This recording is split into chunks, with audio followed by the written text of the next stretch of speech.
Alur cerita My Starting Talent is Mythical. A Single Strike Smites Deities, chapter ke-5-6. Keberuntungan besar baru saja berpihak pada Su Ming. Di dalam sebuah toko senjata, Su Ming berhasil mendapatkan sebuah pedang langka yang membuat semua orang di sekitarnya terbelalak tidak percaya. Ah, dia beneran beruntung, bisik orang-orang dengan nada iri. Sambil menimang senjata barunya, Su Ming tersenyum tipis. Menurutnya, pedang ini lumayan bagus. Apalagi pedang tersebut memiliki efek lifesteal, yang berarti ke depannya ia tidak akan membutuhkan seorang healer lagi di dalam tim. Detik itu juga layar sistem holografis muncul di hadapannya, mendapatkan Dark Steel Sword, Silver Tier, efek lifesteal plus 10%. Tanpa buang waktu, Su Ming langsung mengarahkan pedang barunya tepat ke arah Yang Ding, pria yang baru saja kalah taruhan dengannya. Dengan tatapan dingin, Su Ming menagih janji, terima kekalahanmu, bayar taruhannya. 5.000 desain koin itu sekarang jadi milikku. Melihat ujung pedang yang berkilau di depan matanya, Yang Ding seketika ketakutan. Dengan tangan gemetar, ia langsung mentransfer uang taruhan tersebut. Notifikasi sistem Su Ming pun berdentang. Pemberitahuan, saldo bertambah 5.000 desain koin diterima. Meski takut, Yang Ding tidak bisa menyembunyikan kekesalannya. Sambil melangkah mundur, ia memaki, "Bocah, aku akan ingat wajahmu." Su Ming hanya menanggapi ancaman itu dengan santai. Lain kali jangan mudah bertaruh dengan orang lain. Sementara itu, wanita penjaga toko yang sedari tadi memeriksa data transaksi hanya bisa terpaku keheranan. Ah, data ini ternyata sudah lama sekali tidak ada yang berhasil mendapatkan senjata dari Weapon Stone di toko ini. Gumamnya takjub. Belum selesai di sana, Su Ming kembali memecah lamunan si penjaga toko. "Permisi, aku juga butuh sarung pedang. Kalau tidak salah, harganya 5.000 koin kan?" "Ah, benar, silakan pilih sarung pedangnya di sini," jawab penjaga toko dengan ramah dan cekatan. Melihat Su Ming yang semakin di atas angin, Yang Ding yang sudah kepalang malu, langsung bergegas pergi sambil mengomandani anak buahnya, "Bubar, bocah ini terlalu beruntung." Setelah bertransaksi, Su Ming akhirnya mendapatkan sarung pedang yang ia cari, mendapatkan scabbard Silver Tier, efek mengurangi 50% tingkat kerusakan senjata. Su Ming bergumam dalam hati, punya scabbard bisa mengurangi tingkat kerusakan senjata, tapi sekarang aku sudah tidak punya cukup uang untuk ganti pedang lain. Tiba-tiba sebuah perintah sistem rahasia muncul di hadapannya. Apakah ingin membuka fitur tersembunyi, Weapon Materialization? Su Ming terdiam sejenak, lalu memutuskan, "Jangan dulu, aku mau senjata ini naik satu tingkat lagi." Singkat cerita, Su Ming berjalan keluar dari toko senjata. Sambil menyusuri jalan, pandangannya terus tertuju pada layar sistemnya. Ia mulai merenungkan nasibnya. "Meskipun di kehidupan ini, aku mendapatkan Awakening Sword God, tapi aku tidak punya satupun kelas skill yang bisa digunakan. Tapi, di talent tree class, ada satu talent bawaan yang sangat berguna, Universal Sublimation." Sistem kemudian menampilkan detail kemampuan luar biasa tersebut. Universal Sublimation dapat meningkatkan kualitas item apapun, seperti battle skill, equipment, scroll, dan lain-lain. Setiap item hanya dapat disublimasi atau disublimasi secara tidak langsung sebanyak satu kali saja. Bagi Su Ming, punya talent ini saja sudah lebih dari cukup. Kemampuan ini memang sangat cocok bersanding dengan kelas tingkat legendary yang diwakili oleh Sang Sword God. Tanpa ragu, Su Ming langsung mengeksekusinya. Talent Universal Sublimation telah diaktifkan. Senjata berhasil disublimasi mendapatkan efek Blood Oath. Pedangnya kini berevolusi menjadi Dark Steel Blood Oath Sword Silver High Grade dengan dua efek mengerikan. Blood Thirst. Setelah mengunci target, pedang ini dapat menyerap darah target melalui serangan atau sentuhan, lalu menyembuhkan luka pemiliknya. Blood Oath. Setelah membunuh monster, pedang ini dapat meningkatkan semua atribut pengguna sebesar 5 poin untuk sementara selama 30 detik. Su Ming tersenyum puas. Setelah membunuh musuh, bisa mendapat buff singkat yang meningkatkan semua atribut. Keren juga. Ia pun langsung memberikan perintah baru, aktifkan fitur Weapon Materialization. Jadi besok beginner dungeon akan jauh lebih mudah. Singkat cerita, malam pun tiba. Su Ming berjalan membelah kegelapan malam menuju ke sebuah tempat terpencil untuk menemui seseorang. Di atas sebuah atap gedung, seorang wanita cantik rupanya telah menanti kedatangannya. Wanita itu adalah Ren Xiaoman. "Akhirnya kau datang, tapi kau udah telat loh," ucap Ren Xiaoman dengan nada manja yang dibuat-buat. Namun, belum sempat Ren Xiaoman melanjutkan kalimatnya, sebuah kejutan instan langsung membuat jantungnya copot. Tanpa peringatan, sebilah pedang meluncur, deras membelah udara, melayang tepat ke arahnya. Ren Xiaoman berteriak histeris ketakutan. Pedang itu mendarat tajam dan tancap kuat di lantai, tepat di depan kakinya. Dengan napas memburu dan wajah pucat, ia berteriak, "Apa yang kau lakukan?" "Su-ming!" Ternyata Su-ming-lah yang melemparkan pedang tersebut. Dengan tatapan sedingin es, Su-ming jawaban datar. "Aku datang untuk balas dendam." Ren Xiaoman langsung kebingungan sekaligus panik. "Balas dendam? Apa maksudmu? Padahal aku sudah menerima cintamu. Makanya aku ajak kau ketemuan. Kau kan yang mau pacaran denganku. Sekarang kau malah mau menyakitiku." Mendengar drama wanita di depannya, Su-ming justru tersenyum sinis. Sambil melangkah mendekat, ia berbisik lirih, "Itu kan kejadian di kehidupan sebelumnya." Seketika memori masa lalu yang kelam berputar kembali di kepala Su-ming. Ia berkata dalam hati menatap wanita di hadapannya dengan penuh kebencian. "Kau yang dikenal sebagai bunga sekolah. Kau selalu jadi orang yang paling populer di sekolah. Sejak kecil aku hidup sebagai yatim piatu yang tak pernah diperhatikan siapapun. Jadi aku tidak pernah membayangkan bisa punya hubungan apapun denganmu. Dan tentu saja, aku tidak pernah menyangka itu akan terjadi sehari setelah upacara awakening. Kau datang seakan peduli padaku. Sejak hari itu, aku merasa punya seseorang yang peduli padaku. Itulah perhatian yang selalu kuinginkan sejak kecil." Lalu, pernyataan cinta yang diterima. Lalu kencan, momen romantis. Masa-masa itulah yang paling berharga bagiku. Napas Su-ming memburu, amarah yang dipendamnya kini meledak dalam teriakan. "Ternyata semua itu palsu, semua perbuatan bejatmu dengan Zhang Tang itu. Aku tahu semuanya. Kalian berdua cuma mau memanfaatkan talent dan kemampuanku saja." Wajah Ren Xiaoman seketika memucat, matanya terbelalak. Kau, jangan asal bicara. Kau tahu betul apa yang kukatakan ini benar atau tidak?" Potong Su-ming tajam. Bagi Su-ming, sosok Ren Xiaoman yang cantik dan murah hati di depan banyak orang, semuanya tak lebih dari topeng busuk. Kau yang sebenarnya hanyalah wanita penghibur yang gila kehormatan, keji, dan tidak tahu malu. Hinaan telak itu membakar emosi Ren Xiaoman. Wajah cantiknya berubah menjadi menyeramkan karena amarah yang memuncak. "Kau, memangnya kau tahu apa? Dasar yatim, kalau bukan karena talentmu itu, kau bahkan tidak pantas bicara denganku. Beraninya kau memanggilku wanita penghibur. Aku dan Zhang Tang tidak akan mengampunimu." Coba saja kalau berani," tantang Su-ming dengan senyum meremehkan. "Tapi aku rasa kau seharusnya lebih khawatir dengan perbuatan mesum kalian berdua. Itu bisa merusak citra sucimu di mata semua orang, Ren Xiaoman." "Dasar bajingan." Ren Xiaoman sudah tidak tahan lagi. Kehilangan akal sehatnya, ia langsung mencabut pedang yang tertancap di lantai dan langsung mengayunkannya, bersiap menyerang Su-ming dari belakang. Namun Su-ming bukanlah orang yang bodoh. Ia sudah memprediksi semua pergerakan ini. Kelakuannya persis sama seperti di masa lalu. Batin Su-ming tenang, suka berbuat licik pada orang lain. Aku sudah menduganya. Tiba-tiba sebelum pedang itu mengenai Su-ming, bilah senjata yang dipegang Ren Xiaoman mendadak bergetar hebat dan mengeluarkan aura merah yang pekat. Ren Xiaoman kebingungan setengah mati. Seketika itu juga pemberitahuan sistem menyala. Weapon aktif, Bloodthirst. Setelah mengunci target, pedang ini dapat menyerap darah target dan menyembuhkan luka pemiliknya. "Jebakan target yang aku pasang dari awal sudah menguncimu. Bloodthirst," seru Su-ming dalam hati. Seret, aura merah dari efek Bloodthirst itu meledak dan langsung menyayat wajah Ren Xiaoman.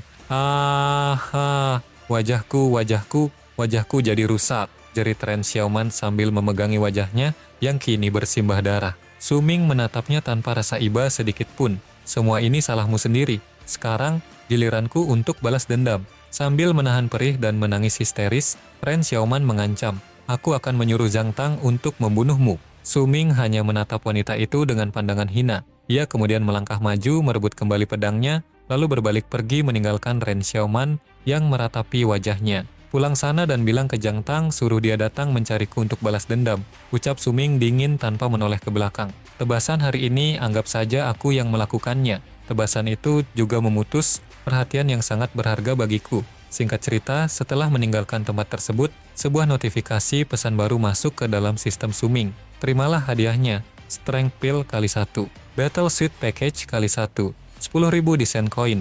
Di bawah daftar hadiah tersebut, tersemat sebuah pesan khusus. "Su-ming, ini adalah hadiah beginner package eksklusif dari pihak sekolah untukmu yang bertalent 10 star. Aku harap kau bisa menggunakan ini sebaik mungkin dan mendapatkan hasil yang memuaskan di beginner dungeon dari kepala sekolah Wang." Dengan senjata baru yang telah berevolusi dan modal hadiah eksklusif di tangan, Su-ming kini siap mengguncang beginner dungeon dan membalaskan seluruh dendam di masa lalunya. Hari kedua setelah upacara awakening tepat dimulai pada pukul 06.00 pagi. Su-ming menatap sebuah pil di tangannya. Strength Pill. Kepala sekolah itu ternyata cukup murah hati, gumam Suming pelan. Ia tahu, kepala sekolah Wang pasti merasa kasihan melihat dirinya yang memiliki talent 10 star namun hanya mendapatkan kelas Sword Master yang dianggap ampas oleh orang-orang. Bantuan kecil itu pun langsung ditelan oleh Suming. Rasa pil ini benar-benar tidak enak, keluhnya sambil mengernyitkan dahi. Namun dibalik rasanya yang buruk, khasiat pil tersebut tidak main-main. Detik itu juga rentetan notifikasi sistem muncul di hadapannya. Sion plus 10, XP plus 100 poin, naik ke level 2, mendapat 10 free point. Selamat, kau telah mencapai level 2. Suming segera memeriksa menu statistiknya. Di sana tertera, nama Suming level 2, dan kelas Sword God, Mythical Tier. Mengingat rata-rata statistik kekuatan orang biasa di level ini hanya berkisar antara 1-20 poin, atribut Suming jelas sudah berada di luar nalar. Hebatnya lagi, sebuah pemberitahuan penting kembali berdenting. Talent pasif Origin Sword, body diaktifkan. Inti adalah hati, lahir untuk menguasai pedang. Kau dapat mempelajari semua sword skill tanpa terikat batasan. Melihat hal itu, Suming tersenyum penuh kemenangan. Tidak salah lagi, ini adalah kekuatan 10 star gold tier milikku yang sebenarnya. Baru level 2 saja sudah bisa membuka talent baru. Saksikanlah penampilanku di Beginner Dungeon hari ini. Batinnya membara. Cerita kemudian berpindah ke area Beginner Dungeon, Akademi Pertama Suanjing. Suming berjalan dengan santai di tengah kerumunan siswa. Namun, langkahnya terganggu karena mendadak banyak sekali murid yang mengikutinya. Mereka berbondong-bondong merubung Suming untuk mengajaknya masuk ke dalam tim yang sama. Suming, apa kau mau satu tim dengan kami? Dengan potensi talent 10 star milikmu dan paket hadiah pemula dari kepala sekolah, biarpun kau seorang Sword Master, kau pasti bisa menyelesaikan Beginner Dungeon ini dengan mudah. Bujuk salah satu siswa. Siswa lain tak mau kalah dan menimpali, ajak kami juga dong. Kami bisa membantu menutupi kelemahanmu, saling melengkapi untuk meningkatkan kontribusi yang didapat. Mendengar semua sanjungan palsu itu, Suming hanya membatin sinis. Orang-orang ini, padahal kemarin mereka yang paling keras meremehkan kelasku. Dengan tegas, Suming langsung menolak. Maaf, aku sudah punya tim. Mendengar ucapan Suming, Ji Yao yang berdiri tidak jauh di sampingnya seketika tersentak kaget. Hah? Suming, kau sudah punya tim? Dari tadi pagi aku sudah menunggumu di sini karena aku mau setim denganmu, ujar Ji Yao dengan wajah kecewa. Suming mendekat lalu berbisik pelan agar tidak didengar orang lain. Sebenarnya tidak, Ji Yao. Tantangan yang kuincar di dalam sana bukan cuma demi hadiah kontribusi biasa. Aku khawatir kau akan terluka kalau setim denganku. Aku mau menantang dungeon ini sendirian. Ji Yao tertegun lalu mengangguk paham dengan lemas. Begitu ya, tiba-tiba seorang pemuda bertubuh tegap melangkah mendekati mereka. Permisi kau Suming ya, namaku Yan Z kelas 4, talent awakeningku 9 star dengan kelas Demon Hunter Ranger. Suming, apa kau mau bergabung ke tim kami? Melihat pemuda itu, Suming teringat sesuatu. Yan Z, aku ingat dia. Di kehidupanku yang lalu, dia juga seorang awakener 9 star, sama sepertiku. Sebelum Suming sempat merespons, Ji Yao langsung pasang badan dan menyela dengan galak. Tidak, Suming sudah setim denganku, jangan ganggu dia lagi. Yan Z yang merasa tidak enak langsung mundur perlahan. Begitu ya, maaf sudah mengganggu. Tak butuh waktu lama, Ji Yao langsung berbalik ke arah kerumunan siswa lainnya dan berteriak. Yang lain juga bubar.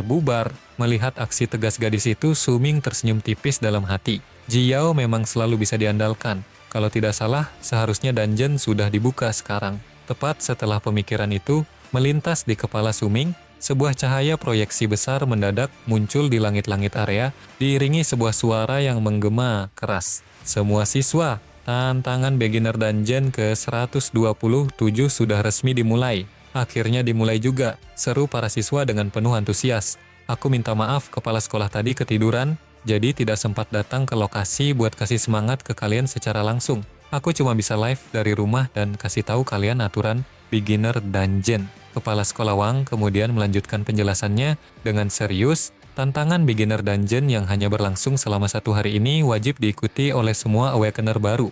Setiap siswa sudah didata, jadi begitu masuk ke dungeon, kami bisa mengenali data kalian secara otomatis. Di dalam dungeon, setiap penantang akan mendapat poin dan hadiah berdasarkan nilai kontribusi dari tantangan yang kau ambil. Untuk bisa bertahan hidup, lebih baik kalian masuk dungeon dengan tim. Kalian hanya perlu menyelesaikan tantangan dungeon ini di hari yang sama, dan itu berarti kalian sudah menyelesaikan tantangan dungeon pertamamu setelah Awakening. Para siswa, saatnya menentukan takdir kalian. Apa semua sudah siap? Pungkas kepala sekolah Wang. Siap, jawab Ji Yao dengan mantap. Namun saat ia menoleh ke samping, ia langsung kebingungan setengah mati. Suming kemana? Di saat yang sama, suara kepala sekolah Wang kembali menggelegar. Tanpa basa-basi, dungeon resmi dibuka. Belum sempat gerbang dungeon terbuka lebar untuk umum, para siswa di bagian depan mendadak berteriak heboh. Hah? Ada yang sudah masuk duluan. Aku juga lihat, itu Suming. Benar saja, dengan kecepatan penuh, Suming bergerak kilat menerobos masuk ke dalam portal dungeon sebelum orang lain sempat melangkah. Begitu kakinya menapak di dalam, aroma udara dungeon langsung menyengat indranya. Beginner dungeon ini sangat familiar, membuatku teringat masa lalu. Dulu aku merasa takut, tapi penasaran juga. Sampai nekat menerobos sana-sini demi nilai kontribusi yang lebih besar. Para class changer baru dari Blue Star. Awal dari legenda baru akan segera dimulai. Suming tahu betul, tempat ini penuh dengan bahaya sekaligus peluang besar. Untuk bisa keluar dari sini dan mendapatkan hadiah, selain mengumpulkan poin kontribusi dengan mengalahkan bos biasa, masih ada satu cara lain yang jauh lebih sulit. Di kehidupan ini, aku akan memilih tantangan yang tersulit, membunuh Ultimate Hidden Boss. Aku siap. Sistem kemudian memunculkan informasi wilayah. Di dalam dungeon Tidal Forest, rank F. Suming terus berjalan melangkah lebih dalam ke dalam hutan yang lebat. Namun, ia menyadari sesuatu yang aneh. Beginner dungeon setiap tahun mapnya selalu diacak. Map di tempat ini sangat berbeda dengan yang ada di kehidupanku yang dulu. Ia menghentikan langkahnya sejenak sambil menganalisis keadaan sekitar. Di semua dungeon, titik spawn setelah masuk portal pasti random, jadi rute untuk setiap penantang pasti berbeda. Sementara itu, monster yang bisa ditemui di dalam dungeon juga akan berbeda. Mata Suming tiba-tiba tertuju pada sebuah pohon besar yang tampak mati di dekatnya. Meski dia diam saja seperti pohon biasa, tapi itu adalah elite monster. Kalau target sudah dikunci oleh sulur-sulurnya, kau akan dibawa masuk ke lubang pohon yang terbakar di atas kepalanya dan dipanggang hidup-hidup. Karena tahu monster itu sangat merepotkan, Suming memilih berbelok. Targetku sekarang adalah melawan hidden boss. Lebih baik hindari monster yang merepotkan ini. Sambil melompat cepat di antara dahan pohon, Suming membuka petanya. Inilah alasan mengapa aku buru-buru masuk dungeon duluan. Ia pun langsung menekan tombol menu sistem, tandai lokasi. Aku harus mencari rute lebih awal dan mendapatkan semua item yang aku butuhkan untuk menantang hidden boss. Meskipun mapnya diacak, tapi cara untuk mengalahkan boss tetap sama. Kalau nanti semakin banyak orang yang masuk, akan lebih sulit untuk mengumpulkan item yang kubutuhkan. Ayo mulai, seru Suming sembari melesat cepat berburu monster incarannya. Sementara itu, waktu terus berjalan hingga menunjukkan pukul 07.30 pagi. Gerbang dungeon di luar akhirnya dibuka penuh, dan tim-tim siswa lain mulai melangkah masuk ke dalam area Tidal Forest. Kayaknya nggak ada penantang lain di sekitar sini, ucap salah satu murid di sebuah area terpisah. Benar, sepi sekali, berarti aman, timpal temannya dengan lega. Namun rasa aman itu hanya bertahan beberapa detik saja. Tunggu, ada yang bergerak di sana, teriak salah satu dari mereka dengan panik. Dari balik semak-semak, segerombolan tikus raksasa bermata merah pekat melompat keluar dengan taring yang meneteskan air liur. Jerit histeris ketakutan langsung pecah di area tersebut. Tolong, hah? Itu monster, Bloodthirsty Rat. Cepat lari. Larinya memencar, woi. Sementara situasi di dalam mulai kacau, di luar gerbang dungeon, sebuah papan pengumuman digital terus memperbarui informasi secara berkala. Laporan real-time Dungeon Jam 07.31 pagi. 3 penantang telah tewas di mangsa Bloodthirsty Rat. Salah satunya adalah Awakener dengan talent 6 star, Lee Dabiel. Melihat papan pengumuman tersebut, para siswa yang masih mengantre di luar seketika merinding ketakutan. Bahkan Awakener 6 star juga tewas, bisik mereka dengan wajah pucat. Ji Yao yang masih berada di luar tampak mondar-mandir dengan cemas. Aku belum dapat tim, dan sekarang sudah ada penantang yang jadi korban di dalam dungeon. Semuanya, cepat bentuk tim. Orang-orang di dalam dungeon butuh bantuan. Serunya mencoba mengordinasi massa. Kembali ke dalam dungeon, kekacauan akibat serangan monster semakin menjadi-jadi. Salah seorang siswa yang terpisah dari kelompoknya tampak berlari terengah-engah dengan napas memburu. Aku terpisah dari mereka semua. Ini di mana? Aku tidak tahu harus kemana lagi. Ratapnya panik. Langkah kaki siswa itu mendadak terhenti total saat ia melihat sebuah bayangan besar di kejauhan. Detik berikutnya, makhluk mengerikan itu mendadak berbalik dan langsung menyadari keberadaan dirinya. Makhluk itu adalah monster kera raksasa dengan tatapan buas yang siap mengoyak mangsanya. Ada monster kera? Tolong aku, teriak siswa itu pasrah, sembari memejamkan mata bersiap menerima ajalnya. Tepat di saat kritis tersebut, sebilah pedang yang diselimuti oleh aura merah pekat membelah kegelapan hutan dengan kecepatan luar biasa. Su-Ming datang entah dari mana, melompat tinggi ke udara dan langsung mengayunkan pedangnya menerjang monster kera itu dengan sebuah serangan tebasan yang sangat kuat dan mematikan. Apakah serangan telak Su-Ming berhasil menumbangkan monster kera tersebut dalam satu kali serangan? Dan rute berbahaya seperti apa lagi yang harus dilalui Su-Ming demi memburu sang ultimate hidden boss? Bersambung.